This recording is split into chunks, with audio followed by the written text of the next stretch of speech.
নমস্কার বন্ধুরা, আমি বাসন্তী। আপনারা দেখছেন great Indian food with Basanti channel. অন্যদিনের মতন আজও আমি একটা নতুন রেসিপি নিয়ে আপনাদের সামনে হাজির হয়েছি। আর এখানে সব কিছু নিয়ে বসে পড়েছি আমি। এগুলো এই দেখুন,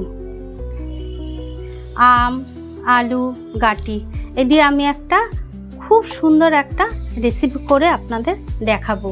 এই গরমের কিন্তু এই রেসিপিটা। তো চলুন আগে এগুলো সব কাটাকাটি করে নিই। তো চলুন।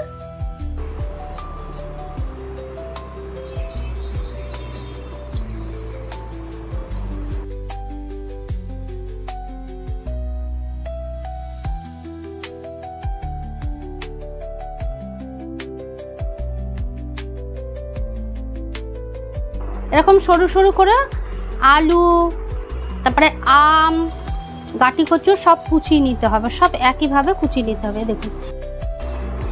দেখুন এইভাবে বেশ পাতলা পাতলা করে কুচিয়ে নিতে হবে। এই কাঁচা আম কুচিয়ে নেব।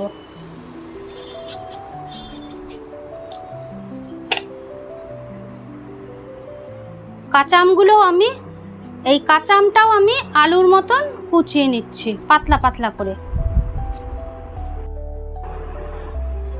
এ দেখুন গাটি কচুও কুচিয়ে নিচ্ছি। আলু, কোচানো গাটি কচু আর কোচানো আম, এই তিনটে আমি ভালো করে ধুয়ে নিয়ে আসছি। কড়াই বসিয়ে দিয়েছি, আর কড়াইতে আমি একটু সরষের তেল নিয়ে নিচ্ছি।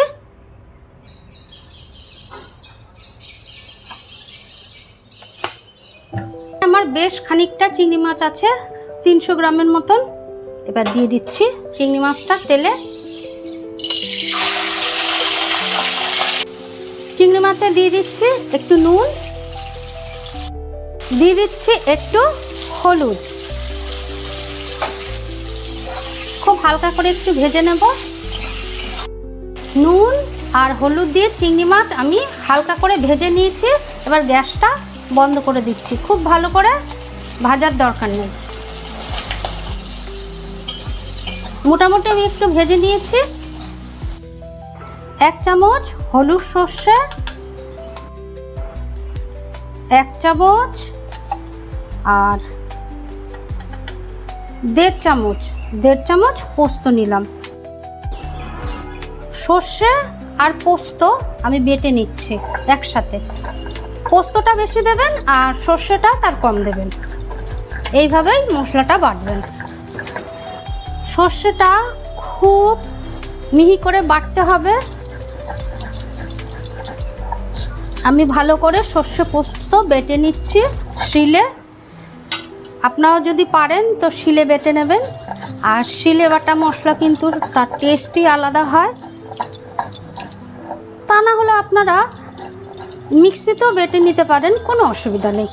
কোচানো আলু, গাটি কচু আর আম, কাঁচা আম, এগুলো আমি খুব ভালো করে ধুয়ে পরিষ্কার করে নিয়েছি। এবার গামলার মধ্যে সব দিয়ে দিচ্ছি।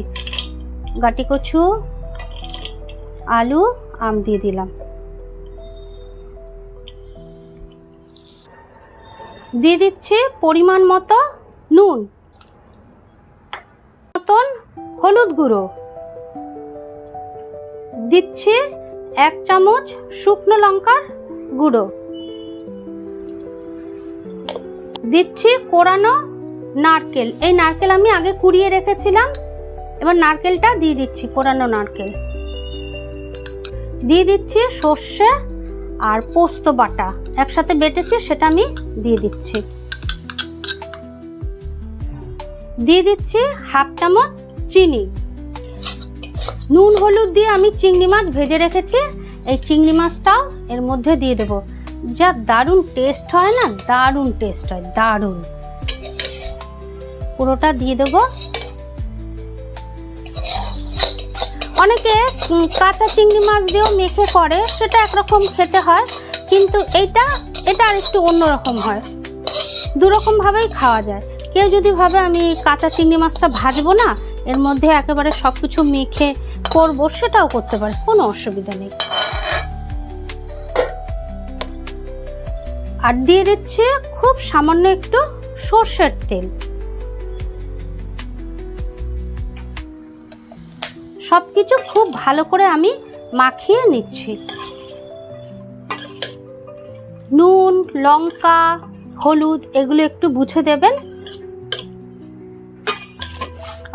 কি ভালো সেন্ট বেরিয়েছে না, আহা। ব্যাস আমার মাখানো হয়ে গেছে, এর মধ্যে আর কিছু দেওয়ার নেই। এবার আমি এটা সাজিয়ে নেব। এবার এই দেখুন, এই একটা টিফিন বক্স আমি নিয়ে নিয়েছি। এই টিফিন বক্সটার মধ্যে এই সমস্ত মানে যা কিছু মেখেছি এটা আমি এর মধ্যে দিয়ে দিচ্ছি।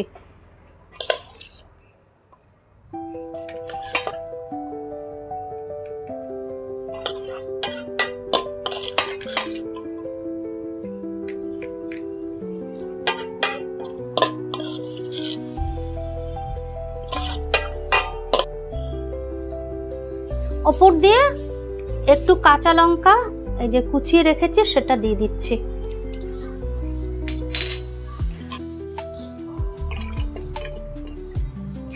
এই কড়াইয়ের মধ্যে আমি পুরো মশলা ধোয়া জলটা নিয়ে নিয়েছি, কেননা কড়াইয়ের মধ্যে আমি চিংড়ি মাছগুলো ভেজেছি, ওর মধ্যে বেশ অনেকটা তেলও ছিল আর চিংড়ি মাছের একটু ইয়েগুলো লেগেই ছিল, তাই আমি দিয়ে দিচ্ছি।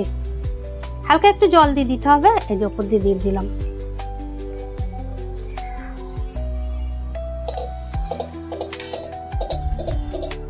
এটা ঢেকে দিচ্ছি।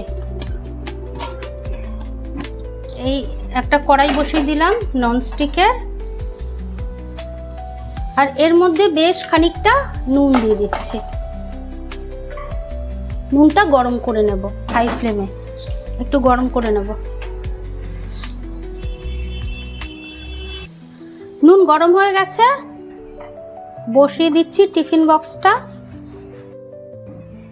এইভাবে আমি ঢেকে রেখে দেব, 10 মিনিট হাই ফ্লেমে হবে।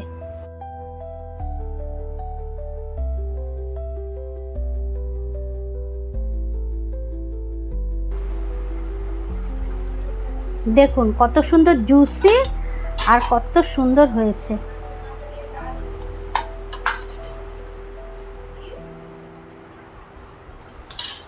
এবার খেয়ে দেখাচ্ছি কেমন টেস্ট হলো।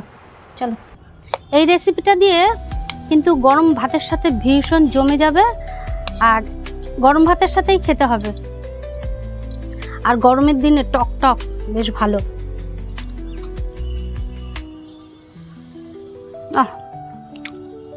টক টক, হালকা একটু মিষ্টি মিষ্টি, আর পোস্ত নারকেল পড়েছে, দারুণ। করে এরকম খাবেন গরম ভাতের সাথে, গরমে তো টকটকে বেশ ভালো লাগছে।